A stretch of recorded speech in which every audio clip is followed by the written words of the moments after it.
Hello दोस्तों, नमस्कार। कैसे हैं आप सब? आई होप कि आप सब अच्छे होंगे और खूब बढ़िया से पढ़ाई वढ़ाई कर रहे होंगे। तो आप लोगों को पता है कि हम आज क्या होगा। आज आप लोगों को प्रैक्टिस सेट मिलेगी। नंबर पर मत जाइएगा 51 से। इसके आगे मैंने कंटिन्यू किया हुआ है पहले से। तो कल मैंने एक प्रयोगवाद का प्रश्न हल करवाया था आप लोगों को, मतलब वन लाइनर पॉइंट दिया था। आज यहाँ से होगा प्रश्न और उत्तर, केवल ही प्रश्न और उत्तर होगा, वन लाइनर होगा। तो इसको नोट कर लीजिएगा क्योंकि प्रश्न सभी इम्पोर्टेंट हैं, सभी प्रश्न इम्पोर्टेंट हैं। तो चलिए आज के सेशन का पहला प्रश्न देखते हैं। इसमें हिंदी व्याकरण है, हिंदी साहित्य का सभी पोर्शन है। तो आप लोगों को अच्छी क्लास जाने वाली है ये। तो फटाफट से कॉपी पेन लेकर नोट कर लीजिएगा क्योंकि क्लास बहुत ही इम्पोर्टेंट होगी। ए टू जेड प्रश्न मैंने रखा हुआ है यहाँ पर। तो चलिए सेशन को कंटिन्यू करते हैं। देखते हैं आज के सेशन का पहला प्रश्न। पहला प्रश्न क्या कह रहा है? वीर रस का स्थायी भाव क्या होता है? तो वीर रस का स्थायी भाव सभी को पता है क्या होगा, उत्साह होता है। अगला प्रश्न है, रामचरितमानस किस भाषा में लिखा गया है? रामचरितमानस किस भाषा में लिखा गया है? तो अवधी भाषा में लिखा गया है। किसने लिखा है? तुलसीदास ने लिखा है। कितने कांड हैं? 7 कांड हैं। रामचरितमानस का पुराना नाम क्या है? रामायण है। रामायण किसने लिखा है? वाल्मीकि जी ने लिखा है। रामायण किस भाषा में है? संस्कृत भाषा में है। तो संस्कृत भाषा में ही रामायण का ही संस्कृत भाषा में था, तो उसी का अनुवाद करके तुलसीदास ने रामचरितमानस किया है। क्लियर हुआ? चाहे कैसे भी घुमा के प्रश्न आए, सब कर लेंगे आप लोग। मैंने इतना चारों तरफ से घुमा घुमा कर बता दिया। अगला है, चंदन विष व्यापत नहीं लिपटे रहत भुजंग। कह रहा है कि चंदन में, पंक्ति है ये, चंदन में जो सांप लिपटे हुए रहते हैं उसमें विष नहीं जाता है, चाहे जितने भी सांप लिपटे रहें। इसका मतलब ही है चंदन विष व्यापत नहीं लिपटे रहत भुजंग। चाहे जितने भी सांप लिपटे रहें पर उसमें विषों की संख्या नहीं जाती, यानी कि विष उसके अंदर नहीं जाता है। किसने लिखा है यह पंक्ति? रहीम दास की पंक्ति है ये।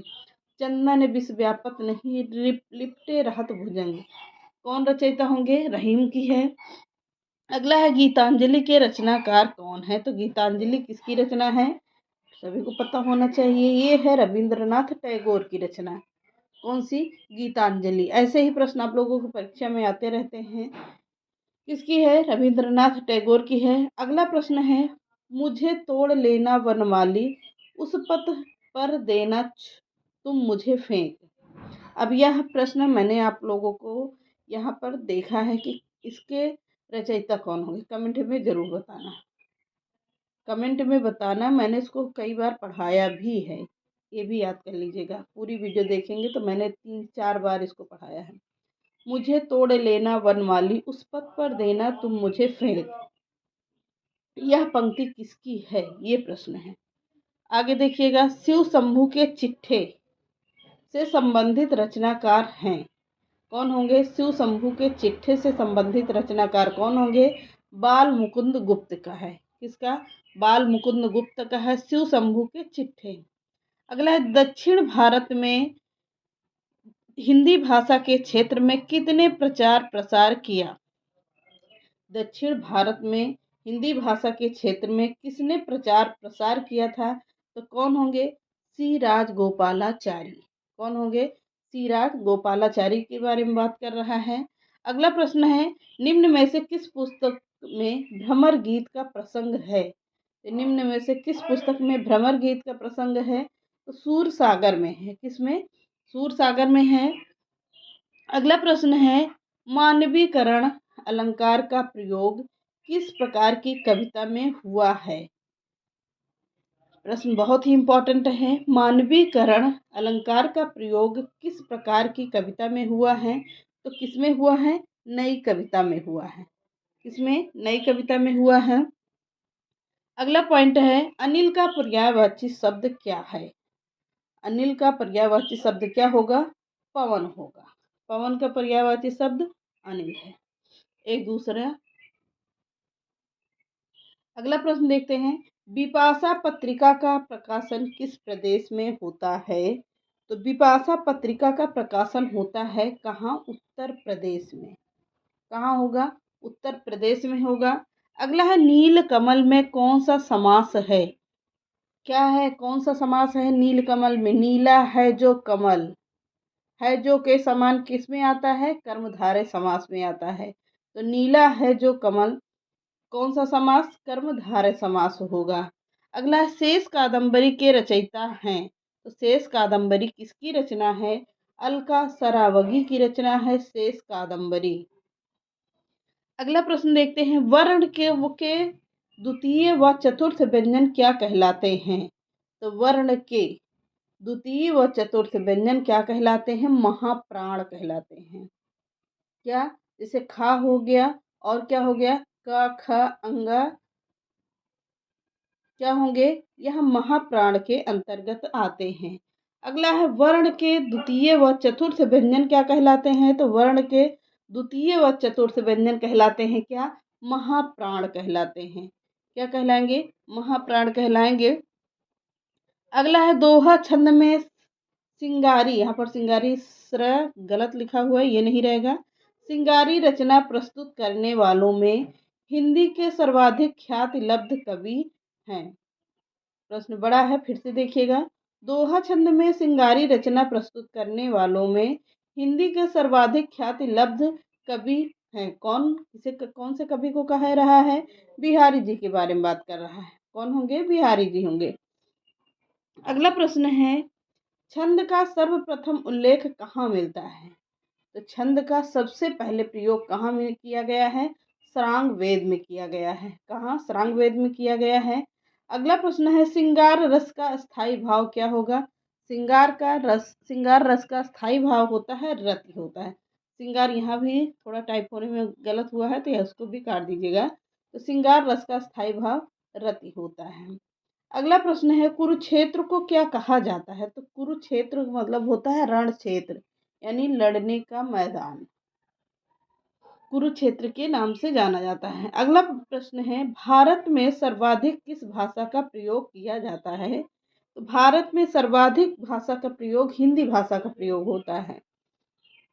किसका? हिंदी भाषा का प्रयोग होता है। तो अगला प्रश्न है, श्रृंगार रस का स्थायी भाव रति होता है, तो हो गया है प्रश्न। अगला है, मुख रूपी चांद पर राहु भी धोखा खा गया। पंक्तियों में अलंकार है। मुख रूपी चांद पर राहु भी धोखा खा गया, इसमें कौन सा अलंकार है? रूपी आ गया, राहु आ गया। रूपी से क्या हुआ? रूपक अलंकार। क्लियर हुआ? रूपी लग गया बीच में, देखिएगा अगर कोई भी पंक्ति आए में रूपी आ गया, रा आ गया, रा बार बार आए तो समझ लेना कौन सा अलंकार? रूपक अलंकार। अगला प्रश्न है, मुंडा भाषा परिवार का क्षेत्र कौन सा है? तो मुंडा भाषा परिवार का क्षेत्र का कौन सा है? छोटा नागपुर है, जो मुंडा भाषा के अंतर्गत पूरा राज्य मुंडा भाषा बोलता है। अगला प्रश्न है, भारतीय संविधान के किस अनुच्छेद में हिंदी को राजभाषा घोषित किया गया है? तो किससे किया गया है? भारतीय संविधान के किस अनुच्छेद में हिंदी को राजभाषा घोषित किया गया है? 343 में किया गया है। कब? 343A में किया गया है। अगला प्रश्न है, एक भाषा दूसरी भाषा से क्या लेती है? क्या लेती है? शब्दावली लेती है। एक भाषा दूसरी भाषा से क्या लेगी? शब्दावली लेती है। अगला प्रश्न है, कठिन काव्य का प्रेत, तो सभी को पता है केशव दास को कहा जाता है। आगे बढ़ते हैं, जायसी के सर्वोत्कृष्ट ग्रंथ का नाम क्या है? तो मलिक मोहम्मद के सर्वोत्कृष्ट ग्रंथ है पद्मावत। पद्मावत कैसा काव्य है? ये एक महाकाव्य है। क्या है? महाकाव्य है। कौन सा? पद्मावत। अगला प्रश्न है, थोड़ा सा लंबा होगा बट आप लोग इसको ध्यान दीजिएगा। मेवाड़ की पन्ना क्या कह रहा है? मेवाड़ की पन्ना धाय नामक धाय के अलौकिक त्याग का ऐतिहासिक वृत्त लेकर, मेवाड़ की पन्ना नामक धाय के अलौकिक त्याग का ऐतिहासिक वृत्त लेकर राजमुकुट नाटक की रचना की गई थी। किसकी? राजमुकुट नाटक की रचना की गई थी। इस नाटक के लेखक का नाम क्या है? क्या होगा? गोविंद बल्लभ पंत हैं। कौन होंगे? गोविंद बल्लभ पंत होंगे। अगला है, निम्न में से कंठ ध्वनियाँ कौन सी हैं? तो निम्न में से कंठ ध्वनियाँ कौन होंगी? क और ख होती है। बोलकर देखिएगा, कहाँ से होती है? कंठ की सहायता से जो बोला जाने वाला वर्ण होता है उसे क्या कहेंगे? कंठ ध्वनि कहा जाता है। क्या? कंठ ध्वनि के नाम से जाना जाता है। अगला प्रश्न है, खड़ी बोली का प्रयोग सबसे पहले किस पुस्तक में हुआ है? तो खड़ी बोली का सबसे पहले प्रयोग हुआ है कहाँ? प्रेम सागर में हुआ है। किस पुस्तक में? तो प्रेम सागर में हुआ है। अगला प्रश्न है और लास्ट प्रश्न है, निम्न में से स्त्रीलिंग शब्द का कौन सा है? तो निम्न में स्त्रीलिंग शब्द है क्या? ठंडा। ठंडा पानी पिया जाता है या पी जाती है। ठंडा क्या है? स्त्रीलिंग है। ठंडा पानी पिया जाता है, स्त्रीलिंग तो होगा ही नहीं इसमें। ठंडा पानी पी जाती है तो कोई वर्णन नहीं बन रहा है, पर यह आयोग के अकॉर्डिंग रख दिया जाता है कि ठंडा पानी पिया जाता है या पी जाती है। तो ठंडा पानी अपने अकॉर्डिंग अगर बोलते हैं तो ठंडा पानी पिया जाता है।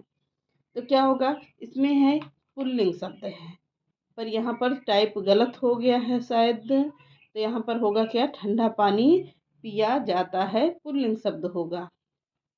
तो चलिए, आज के सेशन को यहीं समाप्त करते हैं। आई होप कि आप लोगों को सेशन बहुत पसंद आया होगा और प्रैक्टिस में करके देखिएगा कि आप लोगों के यहाँ से प्रश्न बनते हैं, मिलते हैं कि नहीं मिलते हैं। चलिए, कमेंट करिएगा कि कैसी क्लास रही आज की। कमेंट बॉक्स में कमेंट डालिएगा।